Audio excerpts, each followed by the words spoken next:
manalangin. Manalangin po tayo. O Diyos na makapangyarihan sa lahat, kami po ay nagpapasalamat. Nagpapasalamat po kami sapagkat napakaganda ng hapong ito. Bagamat mainit, Panginoon, pero po ang kapanahunan pong iyan ay meron pong saysay sa aming mga buhay. Salamat, Panginoon, sapagkat sa oras pong ito, sa mensahe po na inilagay mo po sa puso ko, ang buwan na Panginoon ay magkakaroon ng dakilang paghayag sa hapon pong ito at ang bawat puso at isipan namin ay itutuon namin upang makita po namin ano po ang naisin mo. Bilang isang Kristiyano pong ganap, ay patuloy po na naisin po namin na ito pong bagay na pag-uusapan namin sa hapon pong ito ay may kagalakan po kaming dalhin at may kagalakan po kaming gawin. Sapagkat ito po ay alam namin na pinagpasyahan at amin pong response sa kabutihan mo po sa aming buhay. Ito pong aming dalangin sa pangalan ni Jesus. Amen and amen. Purihin po natin ang Diyos sa buhay. Sabi mo sa katabi mo, walang matutulog. Napaka-importante na pag-uusapan natin ngayon. Amen. Wait lang po.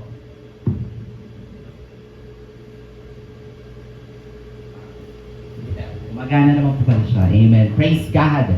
Ngayon po, 3 weeks or 4 weeks ago, sinimulan po natin yung series na Bless. Amen. Pinagpala sa Tagalog. At pang pinag-uusapan po natin dito ay biblical na approach ng pagpapala. Ano ba ang ibig sabihin ng pinagpala ka na sa Panginoon? At ano ba ang talagang mensahe kapag tayo po ay pinagpala na? At dalawang pag-aaral po ang naganap po sa atin bago po tayo magkaroon ng Baptism Sunday. Una po yung rational giving. Ibig sabihin po, makatwirang pagbibigay. Tinuro po natin ano ba yung makatwirang pagbibigay. Si Pastor naman po nagturo siya ng unusual blessing. Diba? Yung hindi maisip at hindi malirip na mga pagpapala. Amen? At gusto po nating maranasan yon, right? Na yung mga hindi malirip na akala mong wala pero meron. Amen? Yan po yung mga gusto nating pagpapala. At ngayong hapon pong ito, napakaganda po ng pag-uusapan po natin. Dahil po, paminsan lamang po natin ito na pag-uusapan, pero po minsan mali pang pagtuturo, minsan naman hindi akma na pagtuturo, at maraming sa mga kapasturan po ay nagiging tampulan ng kontrobersya yung pag-aaral na ito. Kaya ngayon po, pag-uusapan po natin yung tama at makatwirang turo ng biblical tithing. Amen? Sabi nga po natin, biblical tithing. Yung nakangiti po, biblical tithing. Amen? Kasi pag sinabing biblical tithing po, medyo nagiging controversial po sa atin yan. Pero ngayon, hindi po natin yan gagawin controversial. Ipapaliwanag lang po natin ano ang pagtuturo at ano ang halaga ng pagtuturo ng tithing. Amen? Sabi po dito, ang tithing ay hindi usaping pera. Ito'y usaping puso. Basahin nga natin. Ang tithing ay hindi usaping pera, kundi usaping puso. Amen. Alam niyo po, ang dadali ng Panginoon sa atin sa hapong ito, at sa masusunod na ay maiwasan po natin yung pagiging greedy. Alam niyo po yung greedy? Yung sakim. Amen? Kasi po, bilang isang Kristiyano, tayo po ay pinagpala upang magpala. Kaya nga po, hindi po siya usaping pera, kundi usaping puso. Amen. Yung damdamin mo. At inilalayo tayo ng tithing sa pagiging sakim. Hello?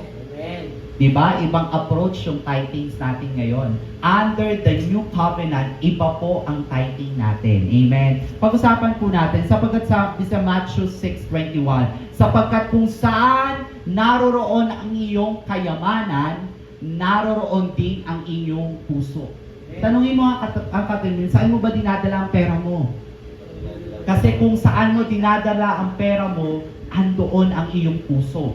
Amen? Kung saan ang investment mo, nandun ang iyong puso. Kaya ang sabi sa Luke chapter 12 verse 15, at sinabi niya sa kanilang lahat, mag-ingat kayo sa lahat ng uri ng, basahin nga po natin yung word na yon, kasakiman. Sabi nga natin, kasakiman. Sapagkat ang buhay ng tao ay wala sa dami ng kanyang, hallelujah.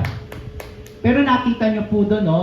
Pinag-uusapan natin ang tithing, pero ang Panginoon ay after na huwag madala ang ating puso sa kasakiman. Na nagtatrabaho tayo, nagninegosyo tayo, at ginagawa natin lahat ng pagpapayaman sa lupang ito. Wala pong problema doon, maganda ho yun. Pero huwag naman po tayong dumating na ang puso natin ay napupuno na ng kasakaman. Amen? Sapagkat ang naisin ng Panginoon na ang buhay ng tao ay wala sa yaman ng mundo, kundi ang yaman natin ay mapakita natin yung tinanggap nating biyaya sa Panginoon.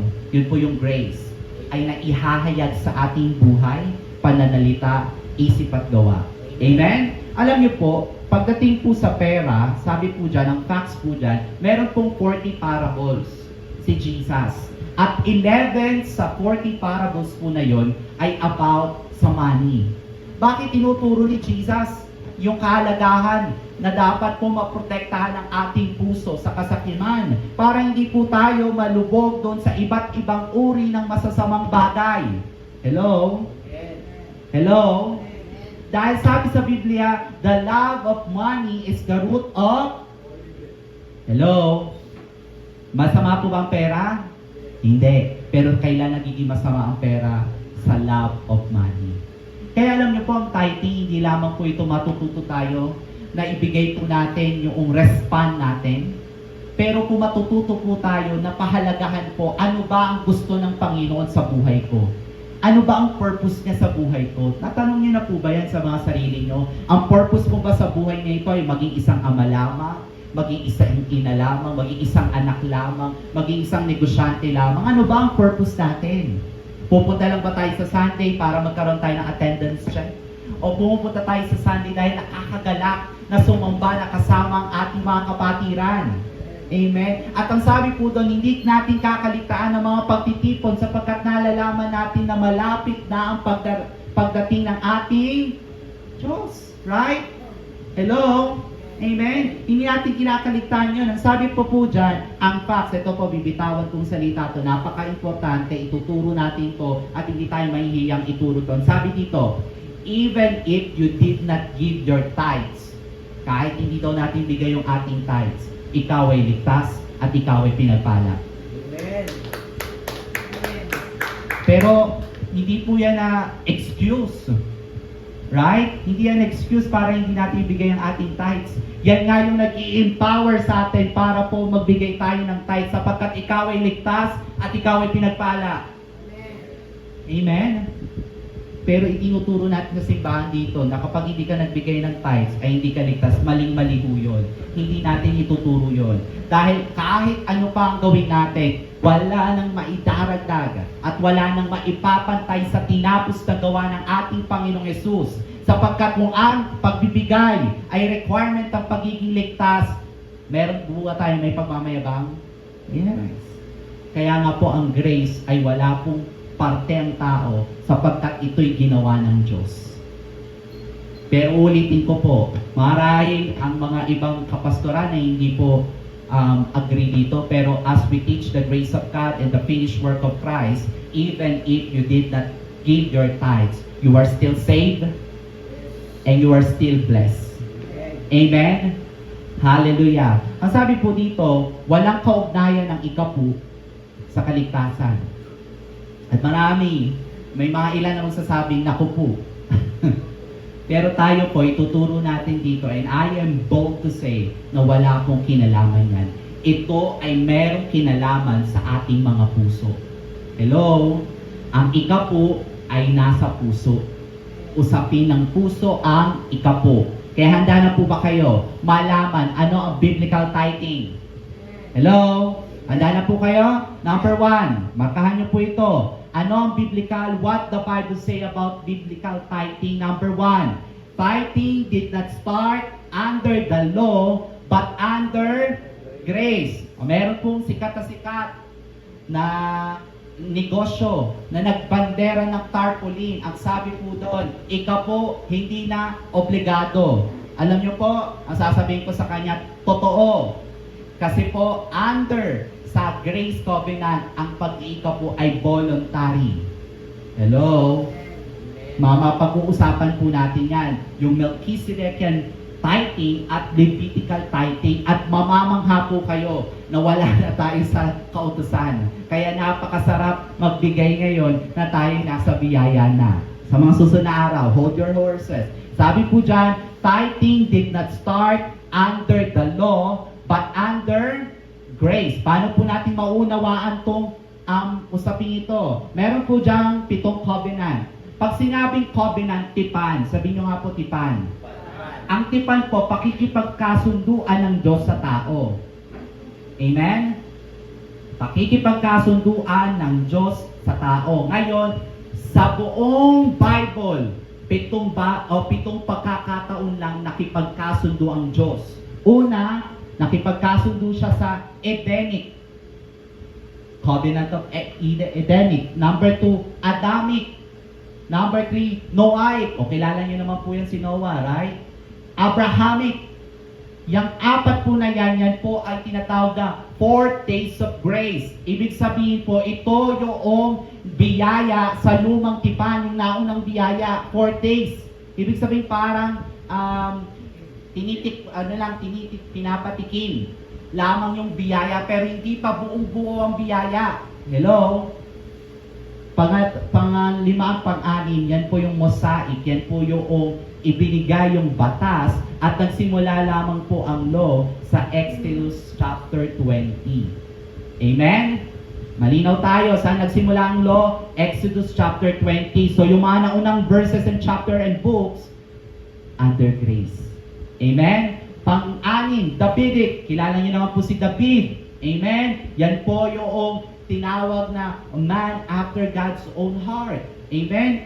Kasama po siya sa covenant. Pero sa pang-7 po, ito po yung full grace kasi nagsimula lang yung kakompletuhan ng biyaya nung namatay si Jesus. Kaya napaka-particulante po tayo sa pagsabing full grace. Hindi po yun relihiyon, hindi po yun sekta, hindi po yun ideology, yun po yung tinapos na gawa ni Jesus. Kompleto na. Sabihin nyo nga, kompleto na. Kaya siya full grace. Ito, nakita nyo po, tao to.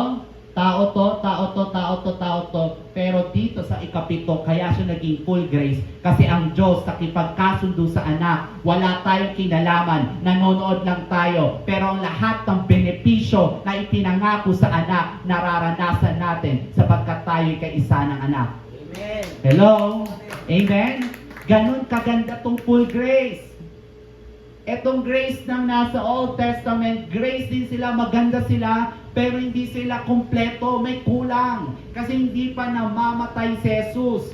Pero nung siya ay namatay na, mind you, everything was completed. You and I will sit and rest in the feet of Christ. Manonood lang tayong pagpalain tayo at i-bless tayo ng Diyos sa araw-araw. Kaya ang tithing po, sa mga full grace believer, madali. Amen? Madali. Amen? Tingnan po natin dito. Ang sabi po dyan, sa John 1, sapagkat ang kautusan na ibinigay sa pamamagitan ni Moises. Ang icon ng law ay si Moises. Pero ang icon ng grace, kagandahang loob at katotohanan ay sino daw? Si Jesus. At si Jesus ang kakompletuhan ng kautusan. Amen. Kaya po tayo ngayon, hindi na tayo napapasailalim sa kautusan. Pero dahil sa biyaya ng Diyos, anuman ang kautusan, nagagawa natin ng madali sapagkat si Jesus ang tumapos nito. Amen? So, madali po ba? So, ngayon, sa pag-aaral po ng tithing, maganda pong pag-usapan kailan unang binanggit ang tithe. Or the word tithes. Di ba maganda po yun? Kailan unang, di ba sa history natin, naalalaman natin ang Independence Day kung saan unang pinunit ang sedula. Doon nagsisimula ngayon, saan ba unang ginamit o natagpuan ng word na tithes? Handa na po kayo. Ang sabi po dyan, unang-una, tithing first mentioned 400 years ago or before the law was given. So, unang ginamit ang tithing bago dumating ang kautusan 400 years ago. Matagal na taon po ba yun? Yes. Kasi may 100 years old na po ba dito? Wala pa. So, 4 na beses na taon. Ganun katagal bago dumating yung kautusan. At ilan po ang kautusan? 631 laws. Hindi po yung 10 lamang, yun lang po yung sikat. Pero ang utos po na ibigay kay Moises ay 631. Madami po ba yun? At ang sabi po ni James, hindi mo lang masunod ang isa, hindi mo na nasunod ang lahat, patay kang bata ka. Kasi ganun do yan. Pag di mo nasunod, may punishment. Ganun lang po, kasimple doon. Hindi ka sumunod, punishment ka. Sumunod ka, blessing. Hindi ko naman po inaano sa atin, pero ngayon kahit po tayo pasaway, may blessing ka pa rin, right? Kasi ang hindi si CJ, ang nakikita ng Diyos, si Jesus. Pero yun yung magbibigay sa iyo ng empowerment para maging maayos sa pamumuhay. Hello? Amen? So sabi po dito, Genesis 14:20, purihin ang kataas-taasang Diyos na nagbigay sa iyo ng tagumpay at ibinigay ni Abraham kay Melchizedek ang ano pong English na ika-10? Tithes. Tingnan niyo to, purihin ang kataas. May nakita mo ba kayong utos? Wala. Bago po ibinigay ni Abraham yung ika-10 bahagi, may utos po ba? Meron po bang pinagagawa? Meron mo bang parang tuntunin na dapat sundin bago niya ibinigay? Meron mo ba? Wala. Ang sabi niya, nung pinagtagumpay ng Diyos si Abraham, nagbigay si Abraham ng ikapu or tithes.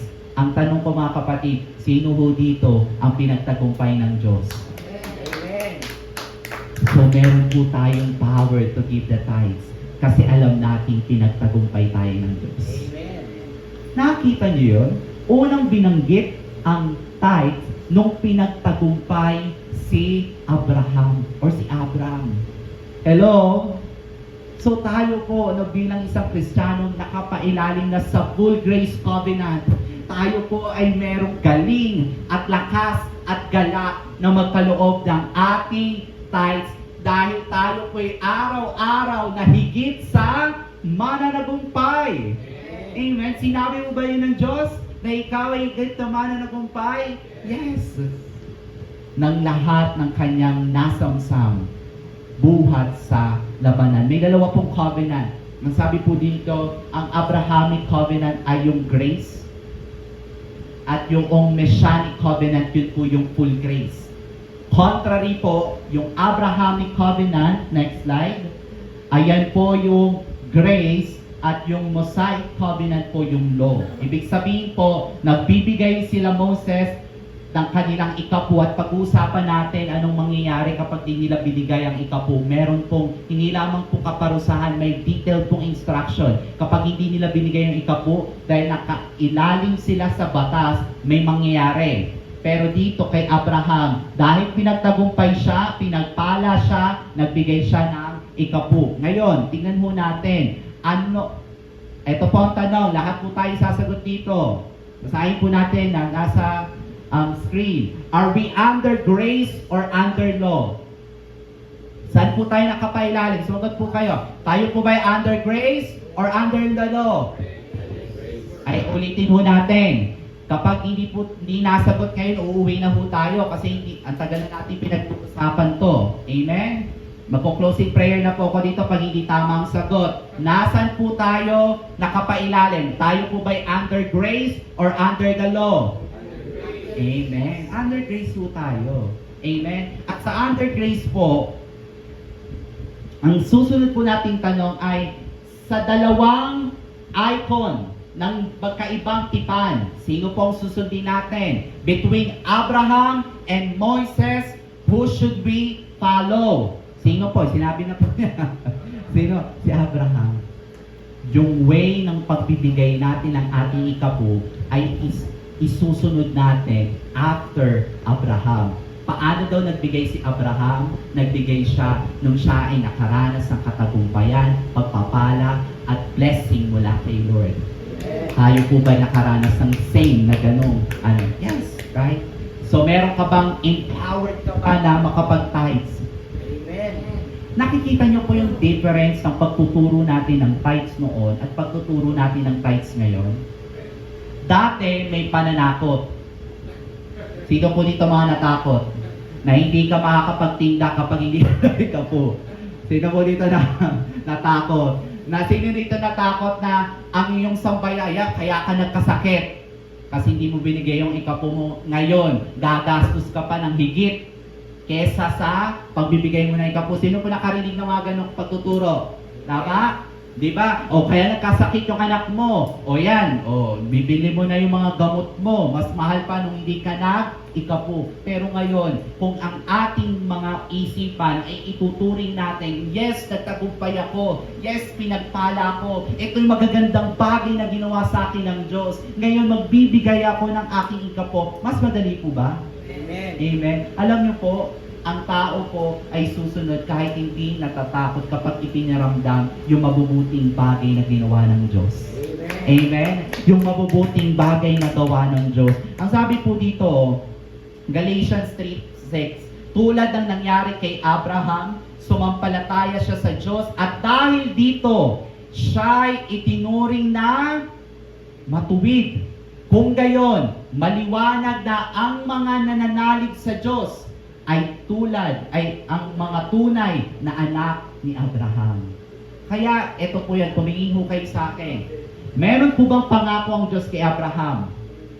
May pangako po ba ang Diyos kay Abraham? May pangako po ba ang Diyos kay Abraham? Yes, right? Ang sabi po dito, lahat daw ng nananalig sa Diyos ay anak ni Abraham. Ang sabi ng Diyos, ikaw at ang iyong saling lahi ay pagpapalain. Kung tayo po'y anak ng Diyos at anak din tayo ni Abraham, may karapatan ba tayo sa pagpapalang ipinangako kay Abraham? Amen. Amen. Ang galaho, no?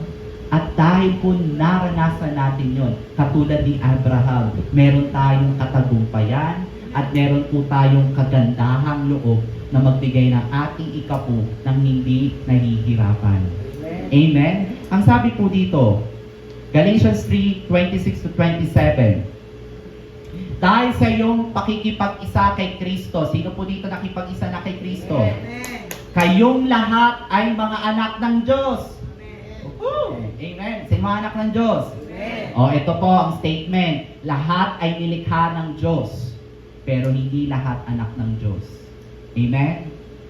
Kaya huwag niyo sabihin, anak ka rin ng Diyos.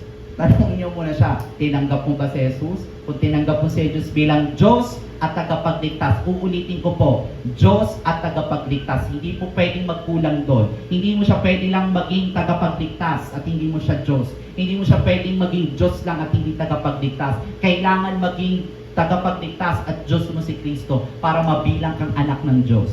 Amen? At ang sabi po dito, sa pamamagitan ng pananampalataya, si Kristo mismo ang inyong isuot na parang David na kayo'y nabautismohan sa inyong pakikipag-isa sa Kanya. Wala ng pagkakaiba ang Hudyo at Griego, ang mga alipin at mga malaya, ang mga lalaki at mga babae. Kayong lahat ay isa na dahil sa inyong pakikipag-isa kay Kristo. At kung kayo'y kay Kristo, sino po dito ang na kay Kristo? Amen. Kayo'y mga anak ni Abraham, tagapagmana ng mga Ako ng Diyos. Amen. Ang ganda ho nun, kung wala tayong mamanahin dito sa lupa, higit ang ating mana dahil tayo tagapagmana ng lahat ng pangako in accordance kay Abraham. Dahil sa pananampalataya at dahil sa pananampalataya mo kay Kristo, damay ka. Amen. Kaya alam nyo po, kapag naintindihan nyo po yung full grace covenant, hihimlay ka, magre-rest ka. Alam niyo, pinapanood ko po yung isang picture. Ang pagkakatulad po ng anxiety at ang pride, ang pareho po sila, ang gitna nila ay I. Kaya po tayo may anxiety, kaya tayo na-stress kasi tayo ay ma-pride. Hello? Pero kung hindi ka ma-pride, mawawala yung anxiety mo. Bakit? Ibibigay mo sa Panginoon. Panginoon, walang benta ngayon. Panginoon, ang hina ng kita ngayon. Panginoon, ang hirap ng biyahe papunta sa work. Hindi ko kaya, pero kaya mo, ibibigay ko sa iyo. Amen. Hello, ang buhay po natin bilang isang mga anak ng Diyos ay paglakad ng may pagtitiwala. Hello, paglakad ng may pagtitiwala. Kaya nga po, kahit ang hirap kahit po ang dami po nating binabayaran, ang dami pong naniningil sa atin, ang ating mga puso ay hindi nawawala sapagkat alam po natin na ang Diyos ay kasakasama natin. Amen? Ang Diyos ay kasakasama natin. Kaya tatalon ho ako dito. Ang sabi po dyan, sa Genesis 14:18 to 19. Sabi po dyan, Genesis chapter 14:18 to 19. Dinalhan siya ni Melchizedek, hari ng Salem at pari ng kataas-taasang Diyos, ng tinapay at, ano po yun? Tinapay at alak. Tinapay at alak. Tinapay at alak. Meron po silang communion. Nasa Old Testament pa lang, pinoforeshadow na yung bagong tipan na darating. Tinapay at alak. Tinapay na sumisimbolo sa katawang nabugbog at alak na sumisimbolo sa dugong natigis at binasbasan. Sabi niya ni Melchizedek, pagpalain ka nawa, Abram, ng kataas-taasang Diyos na lumikha ng langit at lupa. Purihin ang kataas-taasang Diyos na nagbigay sa iyo ng tagumpay. At ibinigay ni Abraham kay Melchizedek ang ikasampung bahagi ng lahat ng kanyang nasamsan buhat sa labanan. Sinabi ng hari ng Sodoma kay Abraham, iyo ang lahat ng bagay na nakuha mo, subalit ibalik mo sa akin ang lahat ng mga tauhan ko. Kaya po, ang isa po natin makikita dyan, who is Melchizedek? Di ba po, sinabi po, sino nagdala ng bread and wine? Si Melchizedek. Sino ang nagpala kay Abraham? Si Melchizedek. Ngayon, sino si Melchizedek? I believe in all of my heart, He is the Lord Jesus in the Old Testament. Pero hindi po natin yan pag-uusapan ngayon. Pag-uusapan po natin yan next week. Kaya wala pong absent. Pero ngayon po, bago po tayo pumunta sa big idea natin, tanong ko po, sino dito marunong mag-math? Okay, alam po natin mag-percentage, right? Ano po ang 10% ng 100? 10 pesos. Amen. Ano po ang 10% ng 1,000? 100 pesos. Yung 10 pesos po ba kayang ibigay? Amen. Yung 100 pesos po, kaya mabili? Dodoble ko kayong pastor. Higher. Ano po ang 10% ng 10,000? 1,000. Ano po ang 10% ng 100,000? 10,000. Alam niyo po ang problema, hindi po yung tithes, yung puso natin. Kasi habang lumalaki po ang tithes, nahihirapan tayong ibigay. Hello. Pero po, maliit po ba yun? Yes. Nakakanino yung 90%? Nasa atin. Nakakanino po yung 10%? Nasa Diyos. Pero kaya po ang tithing ay usapin ng puso. Pero po ito po ang iiwanan ko sa inyo bago tayo magtapos sa big idea. Ibigay niyo po o hindi niyo ibigay ang tithes niyo. Kayo po'y pinagpala. Pero kung tayo po ay magiging tapat sa Panginoon, alam niyo po, hindi na natin hinahabol yung kaligtasan. Ang hinahabol po natin yung reward sa langit. You will be rewarded sa bawat maliit at malaking ginagawa natin sa kaharian ng Diyos. You will be rewarded. Mahal ka ba ng Panginoon kahit hindi mo ibigay tithes? Yes. Ligtas ba tayo? Yes. Pinagpala ba tayo? Yes. Hindi yung sukatan para makamtan natin ang bagay na yun. Pero ang challenge sa atin, dahil naintindihan natin na katulad ni Abraham, siya ay pinagtagumpay ng Diyos, siya ay pinagpala ng Diyos, siya ay blessed ng Panginoon. Ngayon si Abraham, dahil siya ay punong-puno, meron siyang puso na nagbibigay sa Panginoon ng kanyang ikasampung bahagi. Amen. Kaya ano pong big idea natin sa hapong ito? In Christ, I am empowered to give my tithes. Amen. Basahin po natin muli. In Christ, I am empowered to give my tithes. Sa Tagalog, kay Kristo, ako ay may kakayanang ibigay ang aking ikapu. Amen. Tumayo po tayong lahat. At kagaya po ni Abraham, si Melchizedek po ay nagdala ng tinapay at alak. Pero tayo po, syempre, magdadala po tayo ng tinapay at juice at tayo po ay magko-communion. Amen? We will have communion. Hallelujah, worship God. Sige po, distribute na po ang ating pong tinapay. Meron po ba kayong nakuha sa hapon pong ito? Amen. Napakaganda po, no? Ibang-iba sa mga pagtuturo na ginaganap pagdating sa tithe. But then, our heart is so full sapagkat alam po natin ang pagpapalang pong ito ay sapat at grabe sa ating mga buhay. Amen. Hallelujah, worship po God. Amen.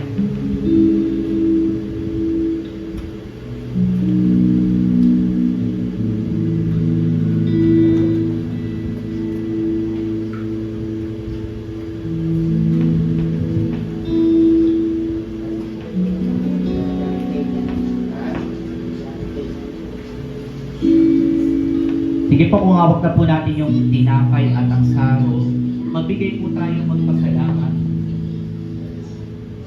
Magbigay po tayo magpasalamat sa Panginoon. Hallelujah, worship po God. Lord, nagpapasalamat kami sa hapon pong ito. Every Sunday po namin ginagawa ang pag-take ng tinapay at ang saro sa inyo. Ngunit ayaw po namin ito maging religious thing. Bagkus gusto namin ito maging serious thing sa oras na ito. Salamat, Panginoon, sa iyong katawan na nabayubay sa krus ng Kalbaryo. Ako po, personally, inaakit ko po ang aking kagalingan mula sa karamdamang meron ako sa oras na ito, Panginoon. Ako'y magaling na, in the name of Jesus. Ang bawat bahagi ng aking katawan ay iniayos mo na, Panginoon. Kung may mga nangihinang organs man ito, may mga blood vessel, may mga cell, o anumang bahagi ng aking katawan na talagang pinapahina ng sakit at karamdaman, sa aking papapartake ng tinapay na ito, naniniwala po ako sa kagalingang dumadaloy sa oras na ito. Naniniwala po kung nasa akin na ang kagalingan. Ako'y lalakad na ako'y magaling. Ako'y tatakbo na ako'y magaling. Ako'y magsasalita na ako'y magaling. Ako'y mamumuhay na ako'y magaling. Ako po ay kakain na ako'y magaling. Gagawin ko mga bagay na tama at maayos sapagkat ako'y magaling na sa pangalan ni Jesus. At doon sa kagalingan iyon, meron kaming wisdom para maging moderate kami sa anumang bagay na ginagawa namin, sa pagtatrabaho, sa pagkain, o anumang bagay, O Diyos. Ito po yung full grace mentality na inilalagay mo po sa amin sapagkat kami magaling na, Panginoon. Kami po'y mag-iingat at kami po'y iingatan namin ang aming katawan sapagkat alam po namin ito yung templo, Diyos. Salamat din po, Panginoon, sa sarong ito na ipinagkalobo po sa amin. Salamat, O Diyos, sapagkat patuloy na napakamahal na mahal mo po kami, na anuman ang kasalanang aming nagawa ay pinatawad mo, Diyos. At ngayon sa oras na ito, kami po ay lumalapit na merong buong puso at buong pagkatao, Diyos, na anuman ang aming hiling sa ayon po sa iyo pong ginawa sa krus ng Kalbaryo, ito po'y matutupad sapagkat ikaw, O Diyos, ay kasakasama namin. Marami pong salamat sa paggunita namin ng saro at tinapay ng communion na ito sa bawat linggo at maging sa araw-araw na gagawin po namin ito. Maraming pong salamat sapagkat kasabay